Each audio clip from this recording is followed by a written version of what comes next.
I'm Erik Wood. I am the COPPER, if you don't know what COPPER stands for, it's Community Outreach and Public Relations Lead Mentor for the RoboBees. I'm part of the leadership structure, right one down from the head mentor at RoboBees. We are a very structured team, so I guess we decided today we could help talk about what it means for team organization and structure. But how many of you have ever been on Chief Delphi recently, or ever? How many of you have seen the threads that talk about student-based or mentor-based? Yeah, I don't want to know your opinions. We're going to talk about that today. All right, I'm going to preface this with saying what's in this presentation is the opinion of our team. By no means should you organize and structure your team exactly as our team if it doesn't work for you. You have to do what works for your team, what works for your schools, and what works for your students. Okay? But a little bit about myself. I've been in FIRST for 10 years. I've been as a student for 2 and as a mentor for 8. I've been with Team 1629 GACO, which is from Western Maryland. I've been with RoboBees. I've won 4 Chairman's Awards with 2 different teams. And graduated from University of Maryland as a mechanical engineer. It's kind of funny, a mechanical engineer doing all the PR work for robotics. I couldn't tell you the first thing about the drivetrain and how that stuff goes together. And I'm a flight test engineer for the U.S. Navy, working on the F-35. So that's where I get technical. So, does anyone have any questions up front for me? Nope. So what we're going to go over today, we're going to go over some basic team vision and purpose, your basic organizational decisions, student mentor roles, team structure and sample organization charts, and then how you organize and structure yourself during the build season, during competitions, and then after competitions. So what's your team's purpose? That's the first thing you have to answer. Before you build a robot, before you get students, before you recruit mentors, before you try to organize yourselves, you need to ask the question, what are we here to do? We have a couple different purposes up here. One, build and field a highly competitive robot year in and year out. That's what a lot of teams want to do. That's a lot of teams' goal. They're there for that 6 weeks. They're there to build a great robot. They're there to win a competition. Right? So that's a legitimate team goal. The second one down, work year-round to grow an appreciation for STEM and give back to the community. Does anyone have any idea what team's goal or vision that is? Does anyone have any idea? Chairman's team. Which one? Was anybody at championships last year? Oh, Holy Cows. The Holy Cows. The Holy Cows' whole statement. The Holy Cows consider it their mission to embody and support the spirit and goals of FIRST and equip members with real-world skills and working knowledge. Furthermore, the Holy Cows work year-round to grow an appreciation for STEM and give back to the community. That's their mission statement. Who has a mission statement like that here? That's documented. If you don't have one, make one. It's important. That way, if anyone asks you what you're about, go to our website and look at our mission statement. The next one down. I have a question. Yep. Will it be possible to get a copy of your slides after today? You'll have them posted on your website They'll be on or our something? website, yes. Yes, we'll have these slides up on the website, and they'll have the notes. All this stuff's in my notes, too. Great, So. thank you. One on the bottom, though. Inspire young students to become science and technology leaders. Does anyone know where that's from?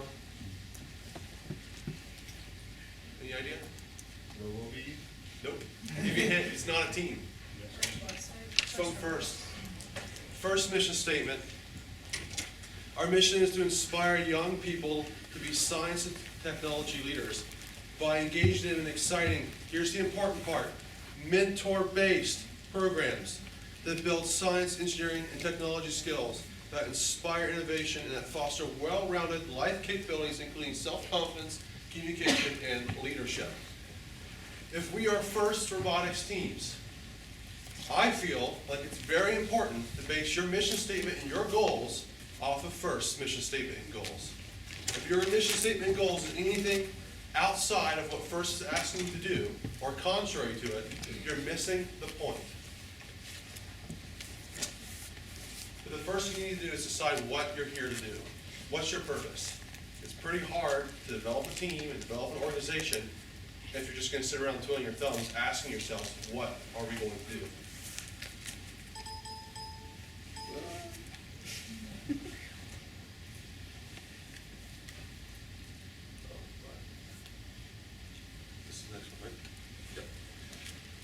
So, after you have a mission statement, that's the first step, write a mission statement. The RoboBees is something like, let me go back. So here's our mission statement. Our mission is to inspire our community to celebrate science, technology, engineering, mathematics by teaching the life skills in a fun environment and providing an opportunity to apply knowledge. It's pretty simple. Our job is to teach students all the STEM stuff they want to learn through robotics, make it fun, make it inviting, make it a safe environment, and then give them a chance to use it. So we'll talk about how we set that up and how we accomplish that a little bit later. All right. Goodness. Here we go. Basic organizational decisions. So what type of team you're going to have.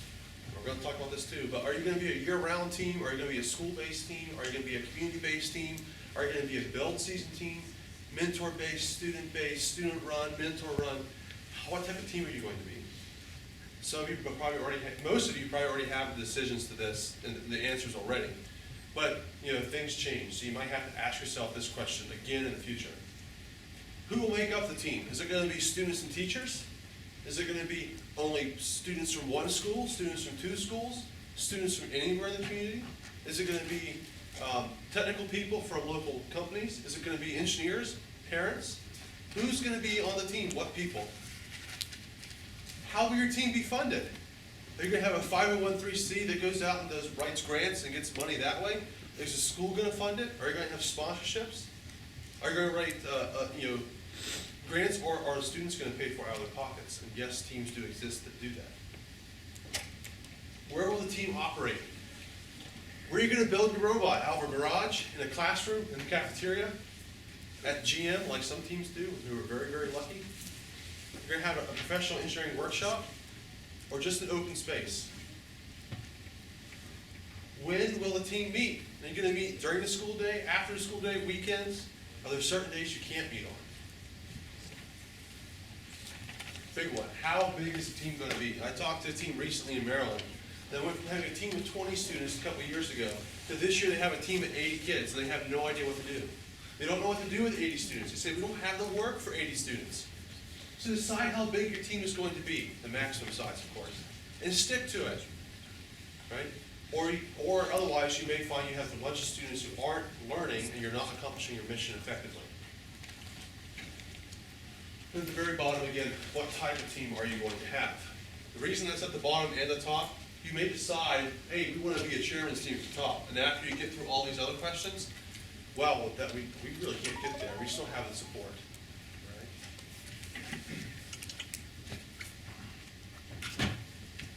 So the next one, this is the organizational spectrum, as I call it. Every single FRC team falls someplace in this circle. At the bottom, you have a club team. That's a team that shows up for 6 weeks and goes to their competitions, and that's it. And then you see them again in January on kickoff. I'm guessing that most of you probably don't fall in this category since you're here today. You've had some type of communication during the off season. You've probably been doing something during the off season. On the top, you have your year-round team. That's what the RoboBees are. That's what Holy Cows are, Robotics, all these teams that we hear all kinds of stuff about. They never stop. Their season never ends. We have a saying in our team that we have an awards banquet.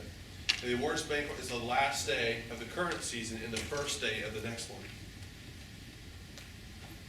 On the left side, you have student run. That's a team where all the decisions are made entirely by students. And mentors are pretty much there to make sure students don't hurt themselves. There's a team like this in Maryland that no longer exists because they were student run. On the other end is mentor run. This is a team where students simply do what they're told. Okay? So I will tell you that being at the bottom three extremes, it's not the top one, the top one's great, but the bottom three, student run, club, or mentor run, at those extremes is a bad idea.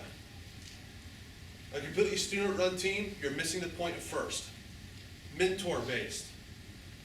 Students cannot build a great robot without a mentor's help. There's a student from, what team was it, the Penguineers? 1717. They wrote the book on him. I think it's going to be a movie too, right? But they wrote a book on him, The New Cool. And in that book, they quote the student as saying, Why would I build a go-kart by myself when I can build a Ferrari with a mentor's help? Students, please, please, please take inputs from your mentors. They know what you're doing, and if you do it, you're going to learn something from them. And you'll be able to do something way cooler than if you had to do it by yourself.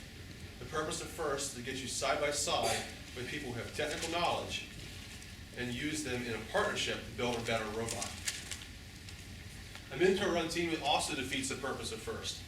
We want to teach our students some leadership skills, how to make decisions, how to go through design reviews. If the mentors are doing that by themselves, the students aren't getting that experience, and that's bad as well. So, year-round team, the only way to be a super competitive, successful FRC team, in my opinion, is to not stop when the season ends, is to keep going. You can do research projects in the summer. You can do community outreach in the summer. You can recruit and train new students in the fall. Right? For RoboBees, we have a research and design period that starts in September when school comes back in session and ends on January 4th this year. That's our time when we do all of our teaching. And we teach students how to use the mills, the lathes. We teach students, how to wire a robot, how to program. We do all that in the fall so that when it comes time for season, we're ready to go, and the students can hit the ground running to build our robot in 6 weeks. Because I don't know how many of you have ever tried to build a robot in 6 weeks. It's not exactly easy to do. And it's really not easy to do if you don't know what you're doing. Okay? The 6 week build season is not the time to learn how to program the robot, right? Otherwise it goes in circles and not what you expected it to do. That was me when I was a student. That was our first year. Yeah. Yep. Rookies? Are there any rookies in the room? Welcome to FIRST. You're going to have fun. We're a rookie. So a year-round team, you can do all kinds of stuff year-round. There's always more you can do, right? Mentor, FLL teams, whatever. A club team. A club team, don't get me wrong, a club team is better than nothing. But you're not doing everything you could do if you're only meeting during the 6 week build season and at competitions. Matter of fact, I would suggest meeting at least twice a month year-round, outside the season, at least, just to keep the kids going. Yep. How do you handle kids that have other activities? Good question. So you're talking about during the season or during Off-season. Off-season. So if they have other activities during off-season, we will work with them. So like if, when I was on a team, I played soccer. We have a lot of kids on our team that do other things, band or whatever. We do try to have our meetings in the evening at like 6 o'clock so that the school activities are finishing up, so they just come from their band right to RoboBees. We also have enough, so to give you guys an idea, now don't think you have to go out and do this. We have 55 events this year outside of meetings and regionals.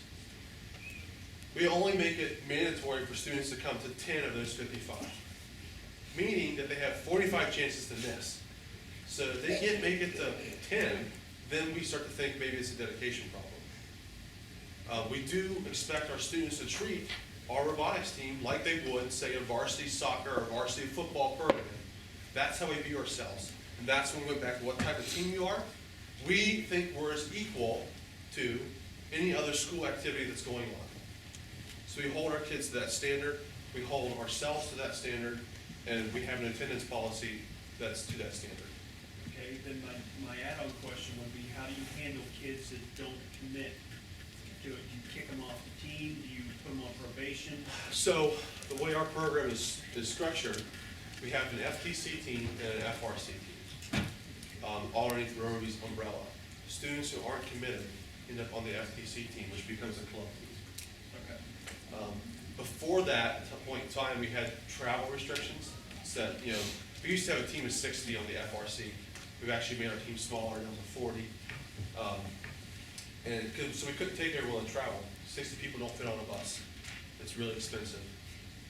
We would say, we had this thing called participation scores, where we would calculate based on attendance, based on mentor perceived effort. So if a kid was, if you guys were sitting and texting all night instead of turning nuts and bolts, you might have got a 0 for effort. And then also based on event participation, we give you what we call a participation score, and the top 40 kids for a regional will get to go to the regional. If you were below that number, we would sit you down, explain to you why you weren't going, what you could do to improve, and then if there was anything beyond that, our head mentor would take care of it. We have not yet kicked anyone off our team because of this. The only reason we've ever kicked anyone off the team is for grades. We have found that if you can make the program fun and exciting, we actually have had kids leave soccer teams, leave band, leave other programs, so they can focus solely on RoboBees, because we've made it the program fun and exciting year round. But during the competition season, our policy is you cannot be on another team. You can't be on the basketball team and be on the RoboBees at the same time. It doesn't work that way. Just like you can't be on the football team and be on the soccer team at the same time. So, yep. During the summer, what would you suggest to do to be able to get the team involved? So we hold, of our 55 events, 36 are during the summer. We do weekly, we do STEM outreach at different things. We will have a team dinners, just where the team gets together and goes out to a local restaurant, and we have a pizza party or a pasta party or whatever. And typically ask that restaurant to give us some money back. But just keeping in touch with your team and getting them Keeping in touch. wanting to go to these things during the Correct. break. Just make sure you don't break that bond. You know, an FRC team's a lot like a boulder. Once you get it moving, it's easy to keep moving. Once it stops, it's a lot of work to get it going again. How do you communicate with your team? Like, what's the best method that you guys have found to get the word out? There is no one best method. How many Facebook are you getting? Facebook gets about 95% of people. Facebook often gets almost 100% of students. The problem is that parents always aren't up to date on Facebook. Some students love that. Mentors, as me, I don't like that, because then my parents are like, wait, you had an event today? Yeah, it was on Facebook. So we use a combination of Facebook, email blasts. We have email set up, email lists set up for our team. So we just do mentors at robobees.org. We get all the mentors, students, parents, whatever. And then we also use our website to update people. So usually if it's all three places when it goes out. So, yeah. How do you hold your students in standard of varsity team? How we hold them there? So every time grades are released, they have to show those grades to our head mentor. We do have a strict student to mentor ratio of 4 to 1. So we have 4 students per every four students per every mentor, which means that they don't have a lot of time. We can task them enough, so they don't have a lot of time to go off and goof off. And frankly, if you're doing something we don't like, we tell you. It's that simple. We're a professional organization. We tell students from the get-go, and we'll go over some of this. Then I need to get back to the presentation. But last. One of the things, just to answer the question about keeping contact with your team, one of the things I started this year, it's a free service called remind101.com. You can go in, the kids can sign up, it's a text, so you go in on the computer, type in, it's limited number of characters, type it in, it sends it out, so no personal email, phone numbers are there, but it blasts out the text, and I found students are much more likely to check that than their email, so it's very easy, and parents can sign up for that too. The other thing we do is Google Docs. That's how we keep track of all of our documentation, is Google Docs. So. You had one? Yeah. Okay, we use a combination of email and texting. Due to the fact people don't check emails, texting was the main thing, but we couldn't email somebody and tell them to do the text service. Yeah. So, and that's the thing, communication is a big deal when it comes to the team, and you have to figure out whatever works well for you. Our school system actually has a policy where no school system employee can email a student, meaning that applies to volunteers too. When we send an email out, typically it has to go to either our head mentor as well, or to the student's parent at the same time. And people have complained that that fills up inboxes, so we just fill up our head mentor's inbox. So email is not the best method of communication for us either to our students. For mentors, it works pretty well. So just whatever works for your team, you have to figure that out. All right, what I was going to say is that the sweet spot on this graph for student-run, mentor-run club or year-round is where that star is. It's kind of a partnership. someplace 50-50-ish between students and mentors. This is where RoboBees sit. We sit right there. We're not as quite involved in the summer as we are during competition season. But we're still rolling, we're still active. We do have a lull at Christmas time and the holidays, so right now we're kind of not meeting as much. But that's where we kind of sit. The other thing is that star is kind of like on a pendulum. It moves back and forth. Sometimes it's a little more student run, sometimes it's a little bit more mentor run, depending on the individual year and the needs of our students. This year we have a very, very young team, at least from my point of view. We have a very, very experienced programming team, however, this year. So the programming mentors are going to take another step back and let the students make more key design decisions. Whereas on the PR side, I've had to do way more as a mentor this year to make sure the program is successful. It just depends on where you're at. And mentors, you probably all understand what I'm talking about, right? That it just changes year to year. Okay. The team structure. Running a first team is much like running a business, except that you can't fire people. All right? Strong partnerships between students and mentors in running a business. So when you run your team, it's very important to have a very clear chain of command. I come from the Navy, I get it. But you need to have someone in charge. And everybody needs to know who that person is. Everyone needs to know who's the point of contact for certain projects. So if you have a PR issue in the RoboBees, the person you come to is me. If you have a robot issue in the RoboBees, the person you go to is Rich Bazemore. If someone comes to me with a robot problem, I have no idea what they're talking about. And I know it's not my decision to make. That's important. Otherwise, you're going to end up crossing paths and crossing communication lines, and people are going to end up upset.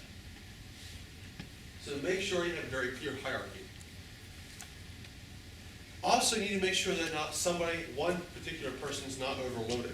If you have a lead team mentor who does everything, and then they all of a sudden step back, there's a huge void. And people may not understand what that person did. For instance, the team that I was talking about that was completely student-run from Maryland, I don't know if you guys remember 1727, Rex. You remember Rex? Sounds familiar? They had one lead mentor who was very heavily involved. And then the students made all the decisions of the team. So most of the other mentors were just kind of around for safety reasons. And to kind of make sure the kids didn't chop their hand off when they're using the bandsaw type of thing. He up and decided one year that he was done. The team folded the same year because no one knew how to fundraise. And the students didn't know how to get on there. So it's very important that you have clear organizational roles, but don't overload one single person. Partnership between mentors and students. Guys, first is not a science fair. It's not an assignment. It's not a student project. It's a partnership between students and mentors. There's a reason why when FIRST gives teams medals, students get one and mentors get one. Because mentors are just as much a part of the team as the students are. Don't ever forget that. Chief Delphi people, how many, on those threads, I don't even respond to them anymore. If you would just go to the FIRST website and read mentor-based program, it doesn't say the mentors have to do everything. But nowhere on there either does it say the students have to do everything. Students, you have an invaluable resource in these old graybeards sitting around, or sometimes not so graybeards. Use them, ask them questions, ask for their input, ask for their help. You're going to learn something. Don't ever think you have to do it by yourself, because you don't. And don't ever think another team that doesn't do it by themselves are cheating, because they're not. They're simply using their resources the most effective way they can. Okay? And the last point I have is leaders should be identified for each sub-team. It's very important to have we do it in a special way. We have a mentor sub-team leader and a student sub-team leader. So every mentor on the team, minus the head mentor, has a student equivalent. So I have a student equivalent that works with me, happens to be the team president. Okay? There's a student equivalent that works with the person in charge of the robot, which is the team manager. We have a sub-team leader and a student sub-team leader. When we have leadership meetings, all those people are involved. The students have an equal say with the mentors do.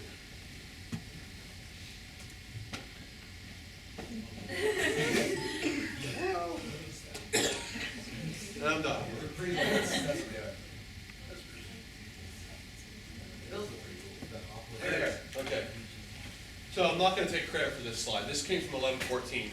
I didn't feel like recreating the organizational chart when it pretty much looks like ours. But this is our sample organizational chart for a team. You have the overall authority, head mentor, team manager, wherever you want to call it. In our case, that's Mr. B, right, who's our school point of contact and teacher and team founder. Then over on the blue side, that's the robot, right? Anything that has to do with the robots on the blue side.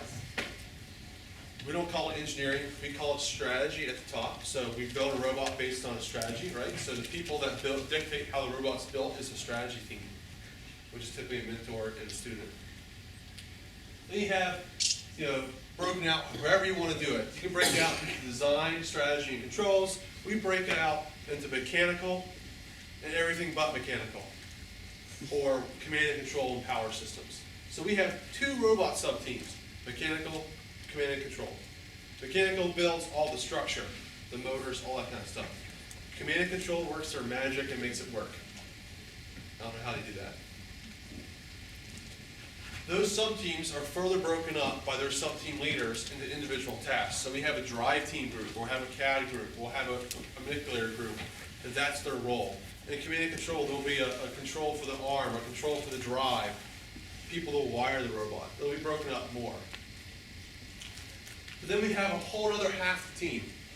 If you guys are just doing robot, look at the first team as a circle. You're missing half yourself if you're doing just the robot. There's so much more you can learn from doing more than the robot. So we have marketing and finance. We call ours COPPER, Community Outreach and Public Relations. So underneath our COPPER group, we have promotions and fundraising and website, awards, chairman's, Woody Flowers, and then Autodesk. We have the same type of thing. We have a business sub-team, we have an awards sub-team, we have a media sub-team, and we have an Autodesk awards sub-team underneath our COPPER group. You ask, what do? They buy our t-shirts, they find our fundraising, they arrange our travel. We write all the awards for the team. We do all the presenting. Okay? We do the pit design, we do anything that has to do with the team that's not the physical robot, that's what half the team does. Guys, I have a student right now at the Savannah College of Art and Design and Animation who found her passion for animation because she was on that half the team. If anyone who doesn't know what SCAD is, you've all seen Toy Story and Pixar? Pixar hires most of their animators from SCAD. It's like the MIT of the art world. Okay? I have a student at the New York Art Institute right now, going for painting and animation and graphics. So that half the team is an invaluable resource to get students who maybe aren't as interested in building the robot exposed to first principles. So not only do I have 2 art students, 2 years ago I had a chairman's award team of 10 people, 10 girls. 8 of them are now in engineering school. They never ever touched the robot, but they were exposed to it. So having that half the team lets you expose more people to first method and first message than you ever would have been able to do if you didn't have it. So if you don't have a sub-team like that, please go start one. If nothing else, give them the right documentation and make flyers about your team to help other teams understand what you do. I can talk about that for 3 or 4 hours, so we're moving on. Question, yep? How do you recruit for the red side of your Yes. Good question. A lot of it is word of mouth from students who are on that sub-team. The other way we do it is with directed recruitment, very specific, pinpointed. So we'll go to an English class and say, hey guys, we have a team that needs this type of requirements, the right 300 pages of documentation. We have a chance to win an award and go to the nationals. The biggest thing we don't do, we don't ever tell them it's a robotics team until they're like, oh, I want more information about that. Oh, it's a first robotics team that wants to do this. Because as soon as you throw out there, hey, we want to recruit you to join first robotics team 836, the RoboBees, if they're not interested in science technology, they go, and they shut down, right? No, this isn't for me. They don't hear all the cool stuff we can do with animation and graphics and media and website, unless you tell them that first. So we tell them that first, and then we talk about it's a robotics team. Okay. So we let them hear what they can do, the cool stuff they can do before we say anything about the nerdy stuff. Most of them end up loving the robot too because it's cool. So it's targeted recruitment. We'll put flyers outside the English room door. Hey, wanna come write and make a difference? It worked. We got a couple English majors on our team this year. It worked. All right, so on the build season, I know I'm going over it quickly. I want to leave some time for a lot of questions. Build season. Build season's crazy, right? 6 weeks. Not enough time, too big of a challenge, not enough money or people, and you wish the days were like 36 hours long instead of 24. Your build season is run so much smoother if you have a good organization, a good structure, and you're planning before it happens. If you don't have a schedule for build season already, for heaven's sake, make one. We have a 4-week build season where we plan to. Doesn't mean we get it done in 4 weeks, but we plan to it, right? So you want to assign a point of contact for all your important tasks. The 15 minutes I spend trying to find out who knows what state the drive is in is 15 minutes I could have been designing the robot. Those 15 minutes start to add up. If I know, Tim Medinsky, where's the drive system at? And it takes me 2 seconds to do it, I've saved myself 15 minutes.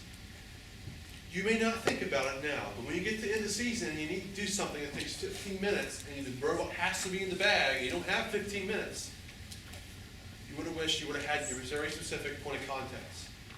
List them out, give them to people, make them well known. Have a plan and a schedule.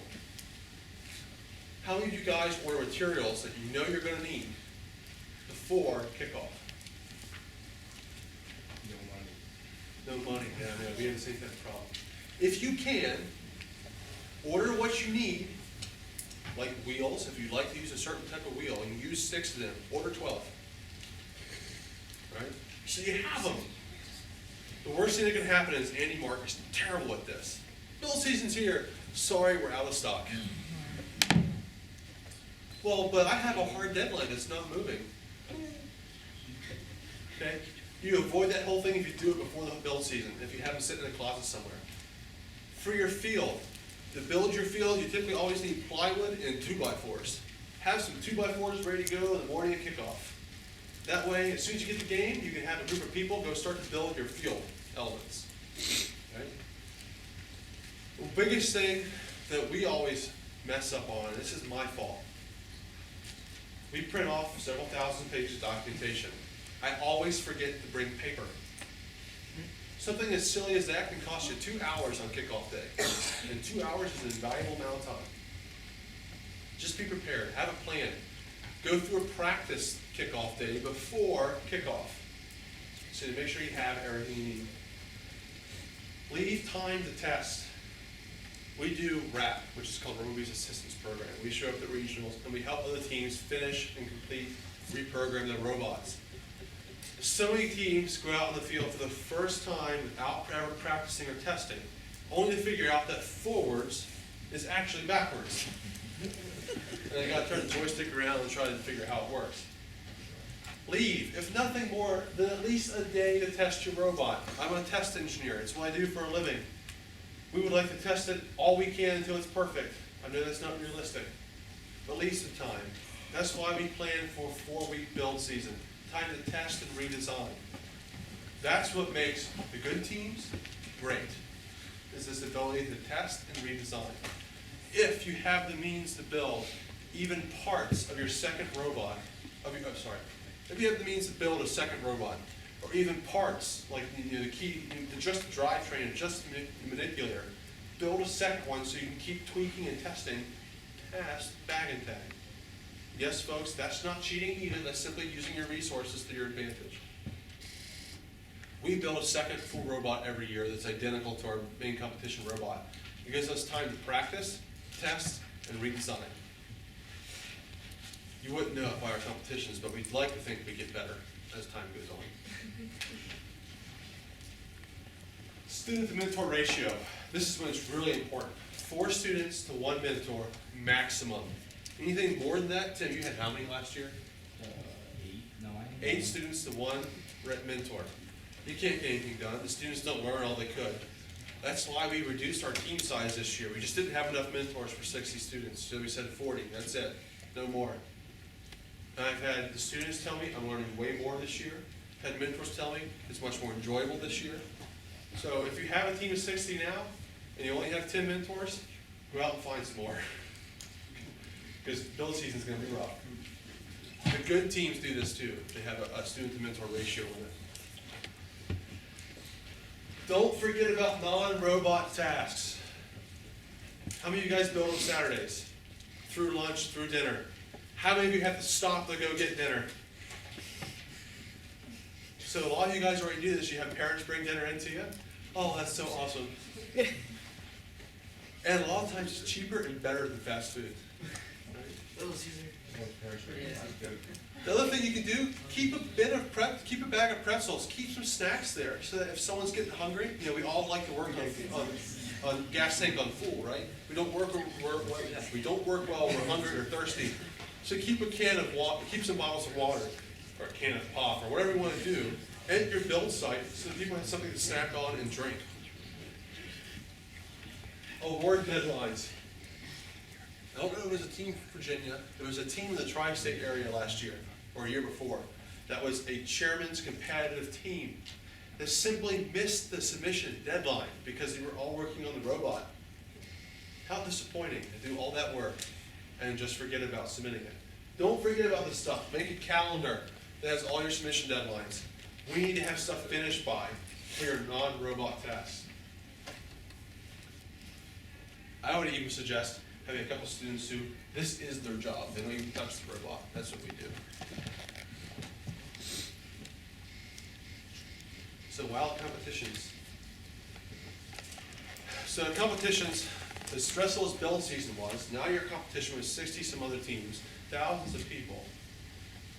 How do you keep your team structured, organized in competitions? The competitions, there's really three areas where your team's going to be. One is in the stands. This is kind of like home base for your team, right? Don't make home base the pits. The pits aren't big enough for home base. Make it the stands. Have a place in the stands. If someone gets lost or cut off, they need to come back to the stands. That's where they should go. We always have some parents and chaperones staying in the stands, just to kind of make sure that everything's copacetic. Nothing's going wrong. No one's killing each other. We're not, having a food fight in the stands. That's where our lead scout sits too. All of our strategy decisions are made in the stands, not in the pits. That way we always know where to go. In the pits, we have one pit master. One person, that's typically a mentor, that's in charge of the pits. Make sure the pits are kept clean, make sure who's there is supposed to be there, make sure the robot gets the proper maintenance it needs. So, stands may be your meeting place, but the pit is your public display booth for your team. Guys, the pit is not only a place to fix and keep your robot, it's a place to showcase the awesome things your team does during the season. If you don't have a PR display in your pits, no one's going to know what you did. Because when another team wants to find out about you, they don't go to the stands, they come to your pit. We have a touchscreen display and a permanent PR representative stationed at our pits at all times during the regional, even lunch. That part of the pits, no tools go there, no robot goes there, no laptop, no spare supplies. It's kept clean and tidy to keep only promotional materials. It's very important that you do that. Because if I want to know about your team, that's where I'm going to go. And if it's not there, I might just give up. Right? The judges come to your pits. So it's your public display booth. Keep it clean, keep it neat, organized, not dirty. A shop vac goes a long way. Okay? If your pits look disorganized, your team's going to look disorganized, even if you aren't. The other thing is don't overcrowd your pits. There's nothing more annoying than trying to get to talk to somebody. I've been a judge before. There's nothing more annoying than trying to talk to someone that have to fight a crowd through 20 parents and mentors and students to get to that one person you want to talk to. Right? 6 people maximum in the pit, no more. Not all mentors, not all students. It should be like an even breakdown. 2 mentors, 3 mentors, 4 students, 3 kids, something like that. Okay? Don't overcrowd. It's a bad idea. Nice school. Good school. All right. The other place your team's going to be is on the field. My suggestion to all teams is you have one person, student or mentor, one person in charge of your team's strategy for the competition. That is not just what you do on the field. That's what gets fixed on the robot now. That's where the robot is now. Does it need to be in the pit? Does it need to be at the competition field? Does it need to be at the practice field? What is our team doing robot-wise? That also means what are we doing on the field? One person. Because otherwise what happens is you get the arguments, oh, we need to be on the practice field. Oh, no, we need to fix this sensor so that we can read our RPM better. Well, actually, we have a match coming up, guys, and they're queuing us right now. Right? One person. Have one person in charge. And the drive team, and it first tells you this too. The drive team needs to focus on driving, not on fixing the robot, not on doing chairman's award, not on doing judging. The drive team needs to focus on driving. They should have a brief and a debrief after every match. This is what we're going to do in this match. This is how the teams are playing against. This is what they look like. Here, take them around, show them the robots they're playing against and playing with. Weaknesses, strengths. And after the match, hey guys, this is what we did really well. We may not have won the match, but you know what? We scored once. And we haven't scored before. That was great. Or you know what? We played awesome defense. That team usually scores 50 points. They only scored 4. We did great. But maybe we don't want to get so many penalties next time. Right? Do a debrief. Learn what you did wrong and right afterwards. Because if you don't tell the students, tell the drivers what they did wrong, they might do it again. And there's nothing more frustrating than watch you go out in the field, and I've seen this before. A team didn't know that, action A was a penalty, and they kept doing it the entire competition. And they're like, well, we don't understand why we're getting penalized. Well, because pinning the other robot against the wall happens to be a big penalty. Okay? Debrief your drivers is important. In general, at competition, students should have multiple points of contact. There's nothing worse than having a student get hurt or injured, taken to the hospital, and no one knows who they should call. Haven't seen this happen yet, but it could happen. This year we're doing something new on our team. Every student's going to have a team ID badge. With their picture, their name, and the fact that they're with the RoboBees on the ID badge. On the reverse side is going to be the emergency contact information. So, heaven forbid if one of our students collapses and someone finds them, and they happen to not be in their uniform, which they shouldn't be, they happen to not be in their uniform, we can find out where they are, someone else can find out where we are, who this person is, and we can get to them to get help. Right? It's very important that every student in your team knows who to call if something happens. Stop doing that to me. Okay. The other thing is have students and mentors trained to set up the pit, the judges, things like that before you get to competition. It's easier if they know what they're doing before they get there and try figuring it out. Once again, we have practice pit setups, so we do like a kind of a pit team thing. We practice setting the pit, taking it down, practice setting it up, taking it down. So we get to competition, it doesn't take us as long as it could. Right? And have students prepared, briefed on how to talk to judges. Mentors, we should never talk to judges, ever. Step back. Unless, of course, the judge asks you a question, then it's rude not to talk to them. After competition, so I talked about debriefing them after every match. Same thing after competitions. You should debrief as a whole team. Ask the whole team, what do you think we did well? What do you think we could do better? What do you think we should do differently at our next regional? Talk to your team leaders. Maybe the team leaders are going to say, well, Johnny really didn't pay attention very well in the pits, so maybe he needs to do something else. Okay, so talk to your team leaders. Then debrief with the mentors as well. Okay, they should always be separate meetings. This is going to allow your team once again to learn what it could do better with the next regional. It's also going to allow your team to learn what you do well, and maybe you can focus on that more. So if your robot is really good at scoring 2-pointers, but you're focusing on 3-pointers, and someone says during a debrief, hey, we were really good at scoring 2-pointers, not so good at 3s, maybe we should focus on 2-pointers next time. You might end up winning a regional because of that debrief. So debrief after every regional. After the competition seasons, this is after all the matches and regionals are over, first is done for you for the year. Keep meeting and working. There's always something you can work on. Even if it is just outreach. If it's, every year we take our existing competition robot and we keep trying to make it better, to learn from our design mistakes and our programming mistakes from the year prior. Our robot now can score way more points than what it could during the regionals. It helps us in off seasons for one, but for two, it helps us going into the next season. We've redesigned brake beam sensors this off season. We've redesigned drivetrains. We've designed a lot of stuff. We even learned that we had major stress fractures in our climbing mechanism from last year. Probably 10 climbs away from falling off the pyramid and having half the robot up there and half of it down there. So we've learned some design mistakes we've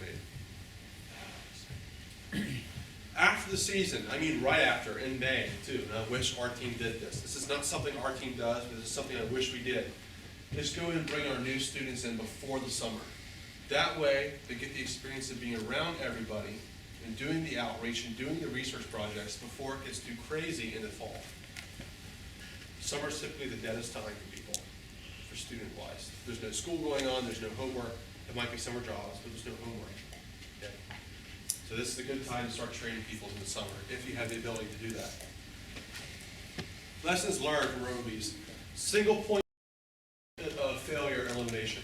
So our school system has a policy that we have to have a school representative in the classroom for us to be there. We have exactly one of those in our team. Whenever his daughter has a lacrosse game, whenever he has a family function or is sick, we cannot meet. Which happened 6 times during the build season last year, including on 3 Saturdays. Bad, right? What was our solution? We buy dinner for any other teacher who comes in and will sit with us all day. Now, I'm not talking about pizza. I'm talking about steak and potatoes and nice dinner. Okay? Not with the students. All right? Fundraising is never, ever over. If you think, oh, I got enough money for this year, start fundraising for next year. The Hawaiian kids have $300,000 in a rainy day fund. They could stop fundraising, guys, for 3 years and be okay. And their team budget yearly is $100,000. They just bought a water jet, a no kidding water jet, because they never stop fundraising. They write grants, they do it $10,000 at a time. I wish I had $300,000 to spend on robotics. Don't you? I wish I had $300,000 period. Yep. Another thing, guys, set the example and stick to it. If you tell your kids you better be in uniform competitions or you can't leave the hotel, and someone shows up not in uniform, you better set the example and stick to it. Mentor, student, whatever. Because as soon as you make an exception, your team structure organization is worthless. It falls apart because someone else is going to go, well, he didn't have to go. Set the example. Also, mentors. That means if you expect your kids to do a certain thing, you do it. This year's the first year RoboBees has an official dress code, where we can tell students, you have to wear this on this day and these type of pants. This is what it has to look like. Mentors have to do it too because we have to set the example. All right? So we have a policy. I love your fedora. It's just the wrong color. The only hat we allow people to wear at competitions is the fedora with a yellow ribbon. We have a lot of mentors who like to wear baseball hats. They were not very happy with me. They were going to have to show their balding spots when they had to take them off. But they don't want to wear fedoras, so sorry. You can't. Set the example and stick to it. Don't take a break. Just throttle back. Even if that means meeting just for 1 hour once a month. Meet. Don't stop. Because it's like a boulder, like I said. Once you stop, it's hard to get going again. If you keep meeting, even if it is only for 1 hour once a month, at least you're moving forward. At least you still have that point of contact. Don't overcommit. It's really easy to burn out in doing this, especially if you're passionate about it. 55 events this year was a lot. It was a lot. We can do maybe 5 more than 55. Not a whole lot. Don't overcommit yourself. You want to be sustainable. You want this program to be here 20 years from now. Don't do a whole lot this year and burn out yourself for next year. Mentors matter, so keep them happy. I'm sorry, students. when you leave, your first team may not stick around if there's no mentors, right? Good first teams are not predicated on good students. They're predicated on dedicated mentors. Students are there for 4 years, and then they go to college, and they may not come back ever because they may get a job someplace. Good teams, the knowledge is with the mentors. So the worst thing you can do is upset your mentor base. Because if they all leave, you no longer have a team. Just remember, one mentor can't do it, unless you only have 4 students. So keep your mentors happy. If that means buying your mentors a polo for your team, do it. If that means giving them a pen, do it. If that means taking them to regionals for free, do it. Keep your mentors happy. That means buying them dinner at the end of the year.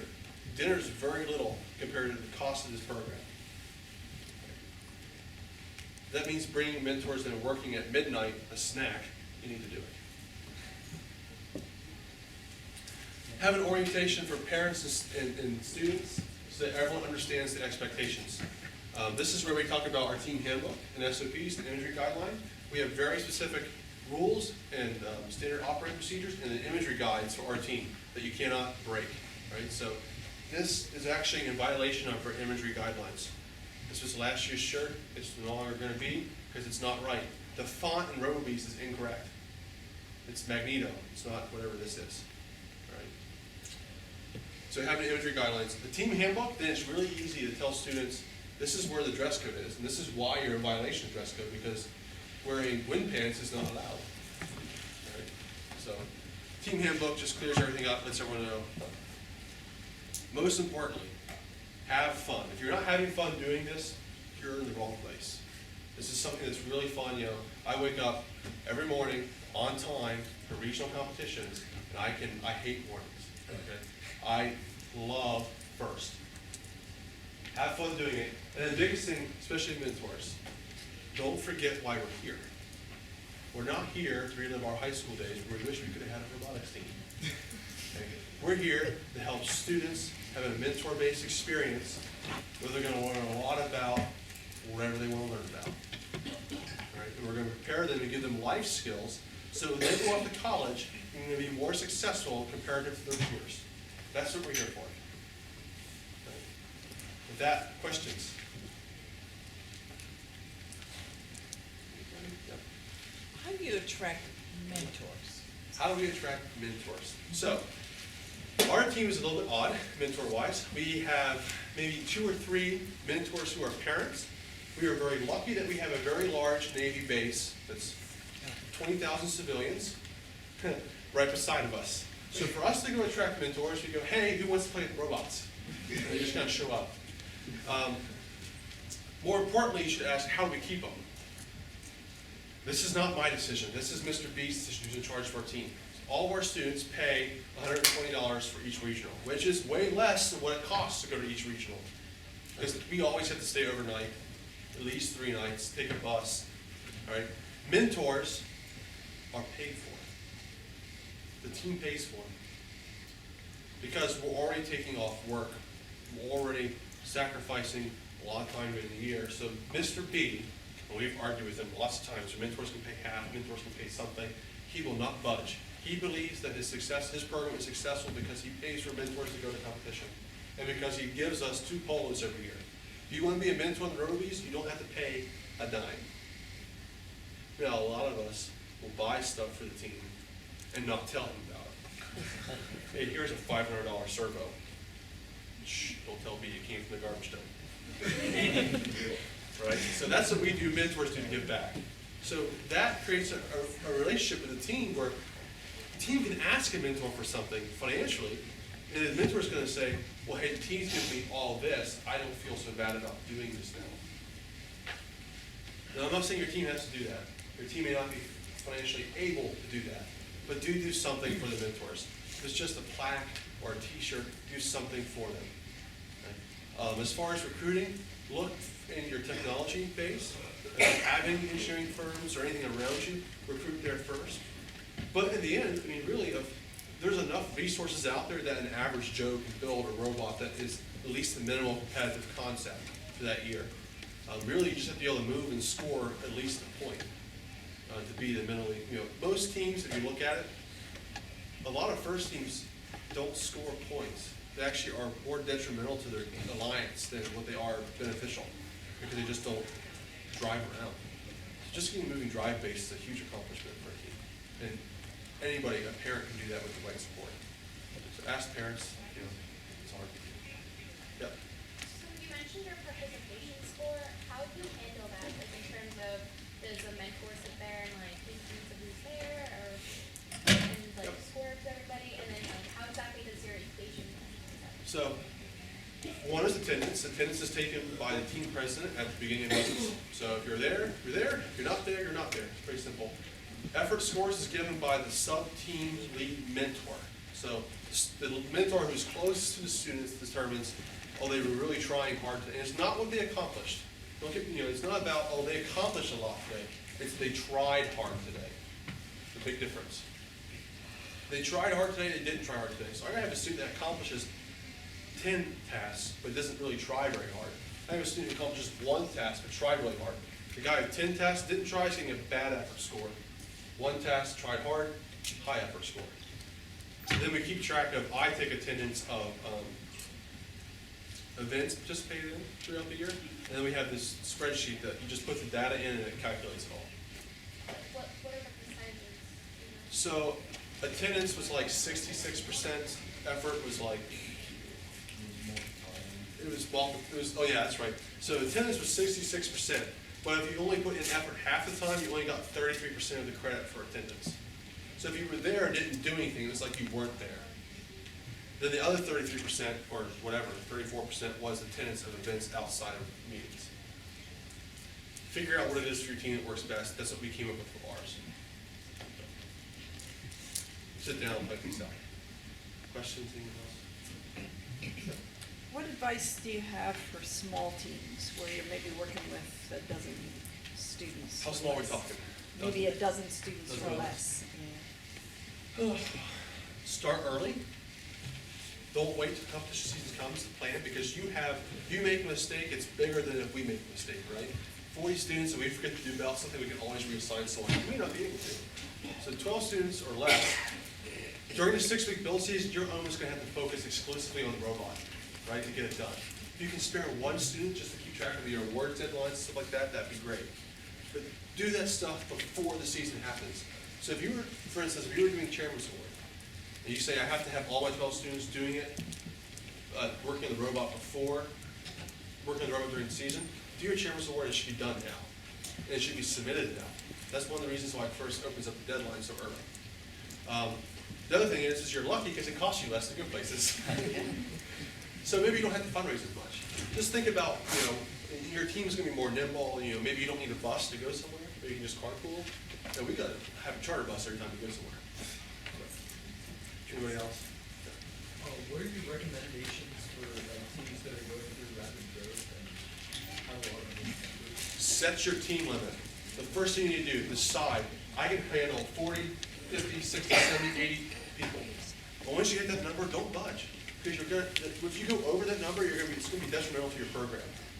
Start FTC teams. We have a JV varsity program. Our JV program is the FTC students, there are 10 of them right now. Our varsity program is the FRC, which is 40 something. Together we get about 60 something, which is our program.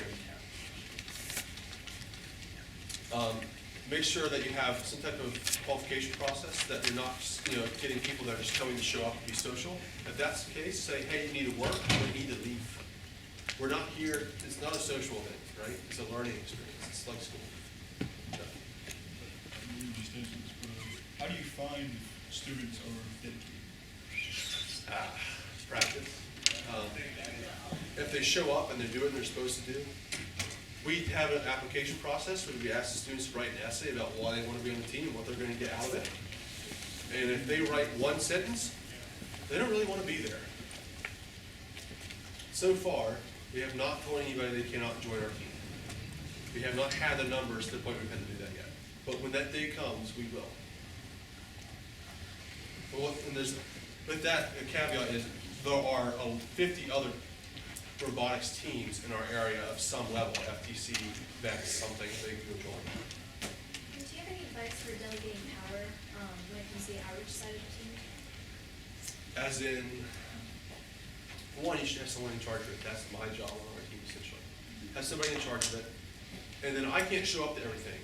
So I have several mentors who work under me as well as students who I'm like, hey, this is your event, please organize it. That's how you do it. It's just set up your team organizational chart. Make sure that these people understand that it's their job to do it. And that's how they that's how they give back to the team. Yep. What's the name of the website? www.robobees.org. How would you go about, handling like dedication issues for a small team and can't really afford to like use? Ask the student or mentor, what do you want to do? And if they can't give you an answer, if they say, I just want to sit here and hang out, well, that's, no, what do you want to do that's going to add value to our team? What do you want to do that's going to benefit our team? If that's simply I just want to sit and make buttons. Well, then you don't have to buy buttons. Great, it's a financial savings. I want to make flyers. Okay, well, then go make flyers. If, it's very hard to motivate someone to do something they don't want to do. The other way you can do is you kind of talk, if it's something you really need done, this is what we do with Chairman's Award every year. We talk it up to them. We make them think it's something they want to do, right? So you kind of go, look, it's a really important role. You can talk to all these CEOs and companies, and we got to go to the Pentagon last year and talk to the Deputy Assistant Secretary for the Navy. And the people who got to go were the people who were on the chairman's team. So we do all this cool stuff, we do Chairman's Award, but you have to write 400-page documentation. That's how we do it. And then they're like, oh, I get to do all this cool stuff. I guess I can write the document. But in the end, if they're just not doing anything, if they're not harming your team by distracting others, which is probably unlikely, they can sit there and just, they might get something out of it just by being there. Well, if they're causing harm to your team and causing you not to get stuff done, that's when you need to have a mentor step in and say, look, what are you here for? If you're not here to be a part of our team, you don't need to be here. We've never kicked anyone off our team. We've always been able to get them focused and into an area or direction where they'll be able to be productive. Try that first. Your last resort should be ask them to leave.